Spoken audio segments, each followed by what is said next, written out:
Welcome back to my channel, Author456. In this video, we're going to read the book Back in Time by Geronimo Stilton. So let's get started.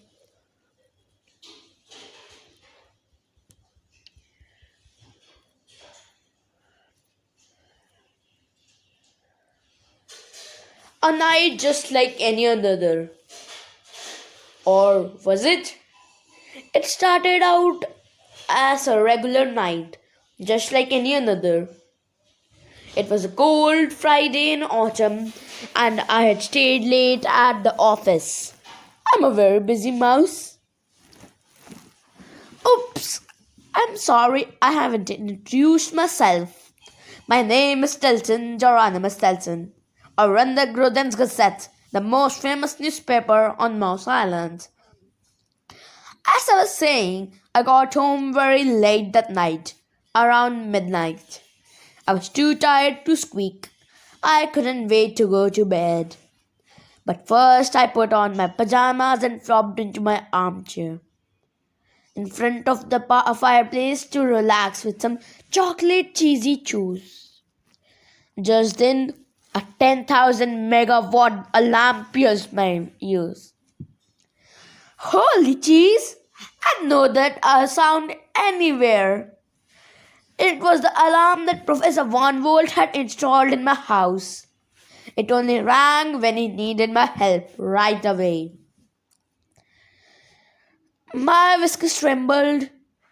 What could be wrong? I jumped to my paws, but as I did, I hit my head on a shelf. I was completely dazed. As I stumbled around, I walked into a lamp, snout first. Then I slipped on his chocolate cheesy shoes, fell backwards near the fireplace and squashed my tail. Rats! I jumped up again and yelped, Ah! I was so panicked that I banged into a little table and knocked over my beloved red fish, Hannibal's fish bowl. I scooped him up and ran to the bathroom to refill the fish bowl with water. Thankfully, poor Hannibal was okay. Phew. Once I had a moment to catch my breath, I remembered something. This had all started with Professor Von Volt's alarm. He needed my help. I looked out the window and saw an extremely long camper driving down the road. It sparkled like a mirror. Huh? Thundering cattails? The camper was Professor Von Wool's secret laboratory. I changed out of my pajamas in 2 shakes of a mouse tail and headed outside to find the professor. A super secret. Have you met Professor Von Wool before? In case you haven't, let me tell you. The professor is the smartest mouse I know. I first met him a long time ago. In fact, he was the one who took me on my very first journey through time. Professor Von Volt carries out his experiments in secret locations so that no other mice can spy on him. His inventions must remain a top secret. That's why no one ever knows where he is. The professor once told me that I am the only one he trusts because I am a true gentle mouse. The professor works in a laboratory inside a large camper that sparkles like mirror. He travels around and never stays in one place too long. I will give you a sneak peek into his laboratory. But shh, it's a super secret. Don't tell anyone. So this is the secret laboratory of Professor Von Wool's. Here's the entrance and the first section of of the laboratory. These are the other sections of the laboratory, which contain the solar panels, brainstorming room, music room, archives, vault, library, computer lab, data processing center, science lab, etc. And there's more. There's also the bedroom, water reserves, bathroom, kitchen, pantry,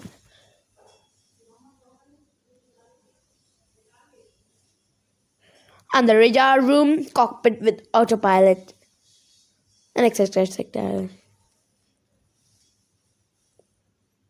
Stilton! Geronimo Stilton! I ran up behind the camper and yelled, Professor Von Wells, it's me, Geronimo Stilton. Stop! The camper screeched to a halt, and I took a closer look at the outside. The body looked like a mirror. The body looked like a mirror. The fenders looked like mirrors. The hubcaps looked like mirrors. The light looked like mirrors. Even the windows looked like the mirrors. It was impossible to tell what was inside, even though I knew. A rolling shutter lifted on the back of the camper and a metallic voice crackled. Come in. I stepped inside and the camper immediately took off down the street. Phew, just in time.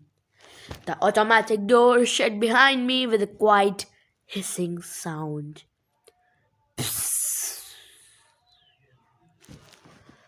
As I was standing in front of a mysterious object covered with a black cloth. Cheese niblets. What could it be?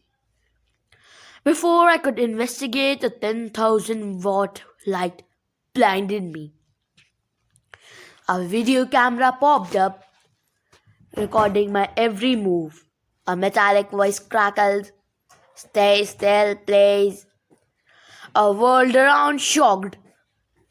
The voice repeated. I said, stay still, please. Then it added, whisker extraction for identification. Before I knew what was happening, a pair of tweezers had swooped out of nowhere and yanked out one of my whiskers. Ouch! I squeaked. A microscope began to examine my whisker. Bzzz. A moment later, my snout appeared upon a screen.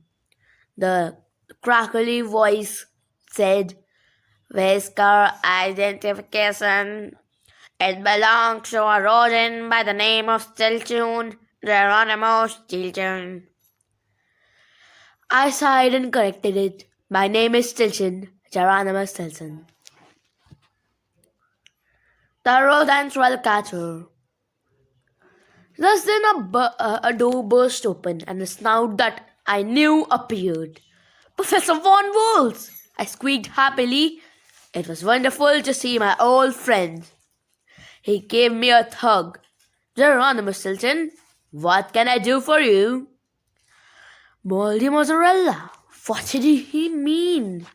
But, Professor, you're the one who called me with your alarm, I said. The professor scratched his whiskers. Huh? Oh, yes, and now I remember. I had to tell you something important. But what was it? Then he smacked his forehead with his paw. Oh, put the cheese puffs. It's midnight. I didn't realize it was so late. I'm so sorry, Geronimo. I'm such a distracted mouse. I smiled. It doesn't matter that it's late. You can call me anytime, day or night. Do you remember our first journey through time? The professor asked me. I couldn't help sighing happily. I may have even gotten a little misty-eyed. I'm a very sentimental mouse. How could I forget the most amazing and fantastic experience of my life, Professor? He patted my paw. Stay calm, Geronimo. I have a surprise for you. This is my brand new invention, the professor announced. I call it the rodent catcher. My jaw hung open and my whiskers trembled with excitement. Before me was a big spherical machine with a shiny surface. I could hardly squeak. Volt smiled at my reaction. It's my new time travel machine. It is much more advanced than the Mouse Mover 3000, which we used on the last adventure. Now let me explain how it works. But when I'm done, remind me that I have to tell you something else that is very important. I'm easily distracted after all.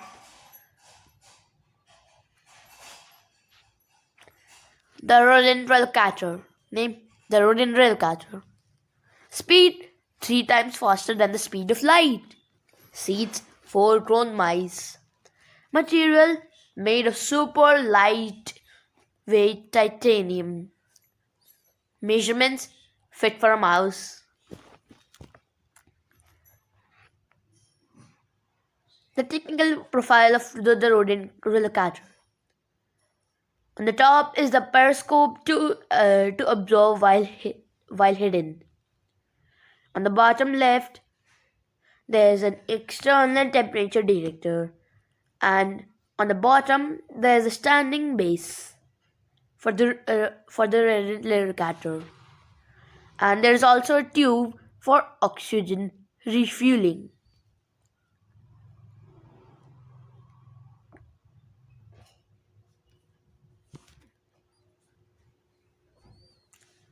Before departure, the oxygen tube must retract. This is how the rodent replicator opens. Each seat is equipped with safety belts.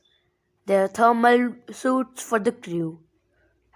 There's a red button, the mysterious micro mouse.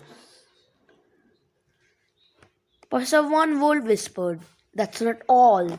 I invented something else incredible." Intrigued, I asked, "What?" "It's called the micro mouse," he said in a hushed tone. "Micro mouse?" I repeated. "Professor, why are we whispering?"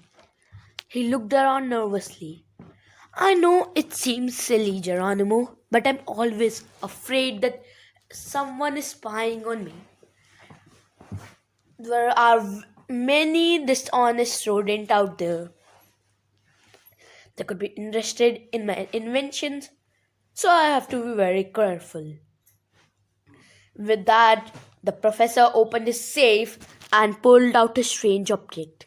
He strapped it onto his wrist, satisfied. "Let me introduce you to the Micro Mouse, a very powerful but very small and lightweight computer. It's so small that a mouse can wear it on his wrist. There's only one, and it's for you to wear, Geronimo." Rat punching rattlesnakes. Did he mean what I thought he meant? Before I could squeak, the professor went on. "It provides information about historic time periods and allows you to surf the web and take pictures and record video. It works as a cell phone, a television, and a satellite navigation system, so you can orient yourself in the past. It runs on solar and wind energy, so it's even good for the environment. If you push a special button, it also becomes invisible. So here's how it works. There's the wind power, there's the cell phone, there's also the television function, and the invisibility button. There's a tiny lens to take pictures and record video, and there are the solar panel armbands for charging, and there's also a tiny microphone. You can surf the web for useful information for about data and destination settings, and also there's satellite navigation system to orient yourself when traveling to the past. It's nice to dream, but it's better to live your dreams. Finally, I was able to get a squeak in. So are we leaving for a new journey through time, Professor? I asked, my tail twitching with excitement. Where will we go this time? He raised an eyebrow. It's not where we are going, Geronimo, but where you are going. This time you will travel alone. I'm still an adventurous mouse at heart, but I'm too old to handle the heat of the jungle, climb in ancient walls, or taste strange food of faraway lands. Answered Yukata. I had to go alone? The professor must have sensed my panic because he smiled. It will be just like I'm there too, he said. Now here's where I'm sending you. Professor Van Volt during our first journey through time in extremely humid forests of the prehistoric period of the dinosaurs.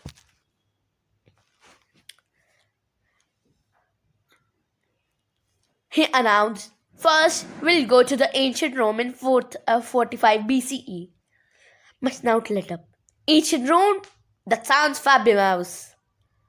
Volt continued, then you'll visit the Maya civilization in 105 CE. 1005 CE. I was so excited. I could barely squeak.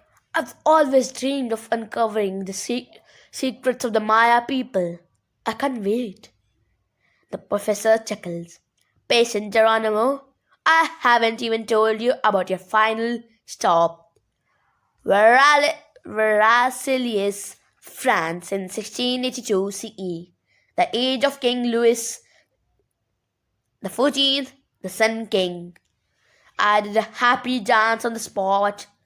That's one of the most fantastic historical periods of all, I cried.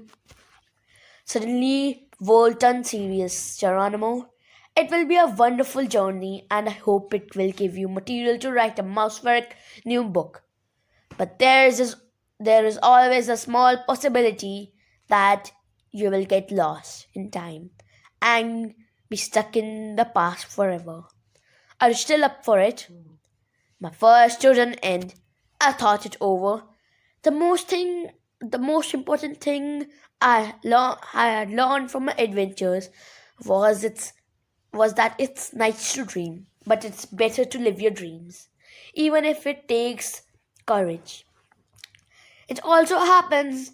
It also often takes the help of friends and family. Plus, adventures are even more fabulous when shared with others. I nodded firmly. Professor, I accept. I said, I accept. I accept. But on one condition. Can I bring my family with me? Of course, the professor agreed. I thought back on my first journey through time.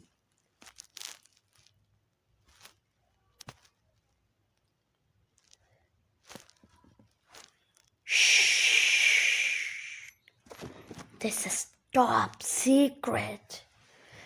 When I left the camper, it was already dawn. I was one exhausted rodent. I'd spent the whole night discussing details of my trip with the professor. But I was too excited to rest. Instead, I ran to the Rodent's Gazette office and called my sister Thea, my cousin Trap, and my nephew Benjamin right away. Once we were all gathered in my office, I closed and locked the door. I told my assistant I wasn't taking any calls. And just to be safe, I even made sure that no one was spying through the window. Then I whispered, I met with Professor Von Wolz.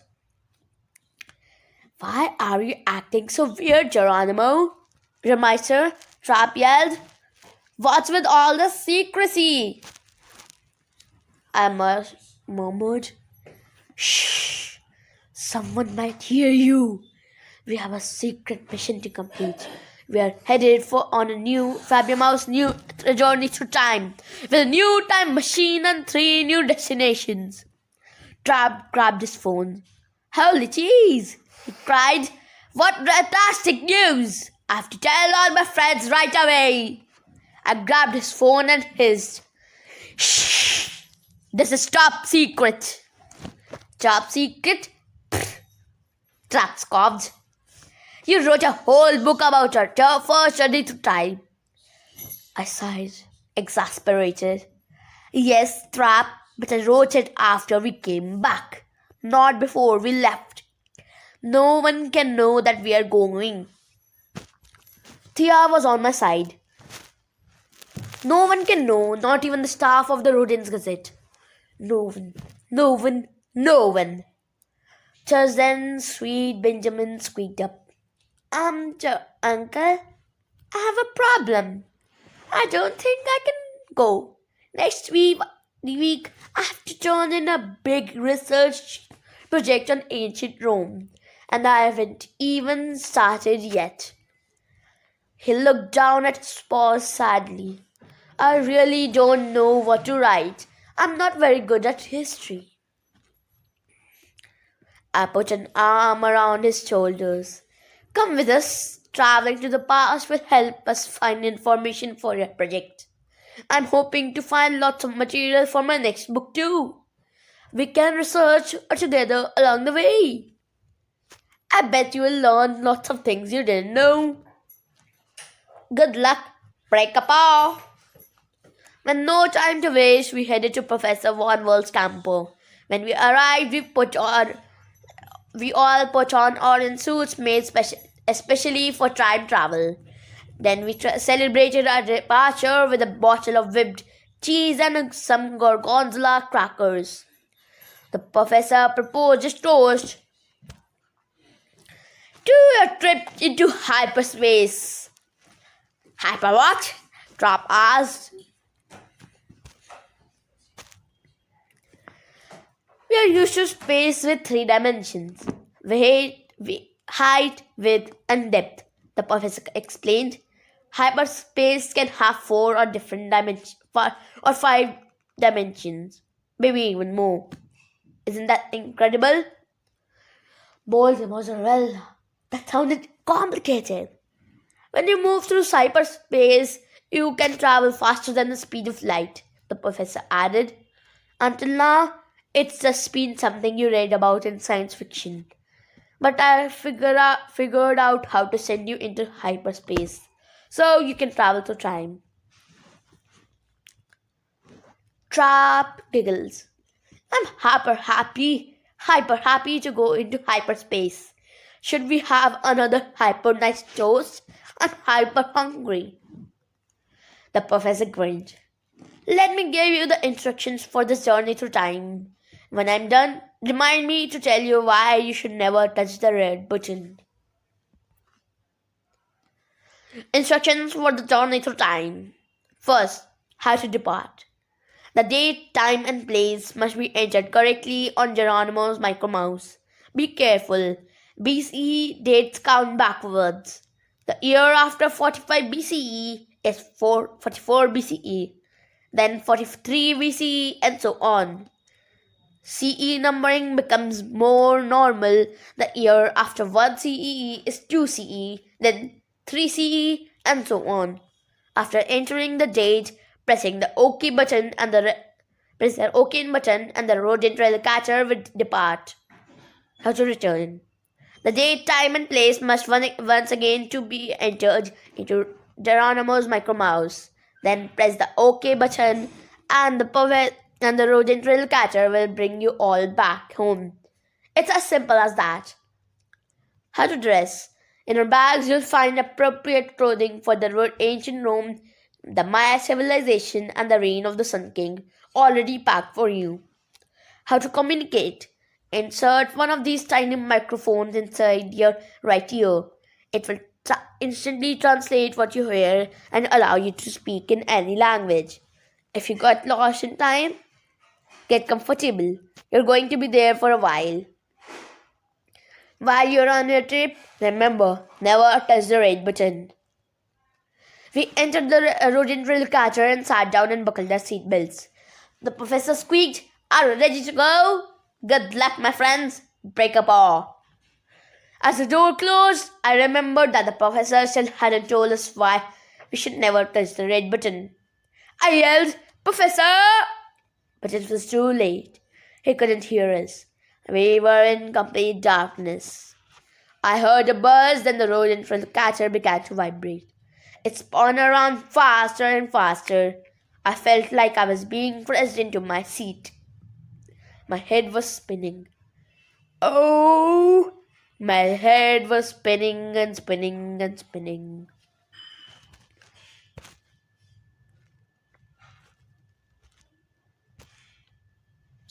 Chattering chitter. My stomach was tied in knots. I felt super queasy. Luckily, the professor had anticipated the space sickness. Beneath each of our seats were little motion sickness bags, just like on an airplane. Finally, the vibrations died down. The micro mouse on my wrist announced, "Just approaching destination." The rodent catcher stopped completely, and the micro mouse announced, "Destination reached. We are at the Roman Forum on October 10th, 45 BCE." Ancient Rome. Well, I'll end it here. Bye bye. See you next time. This is Atha Physics signing out.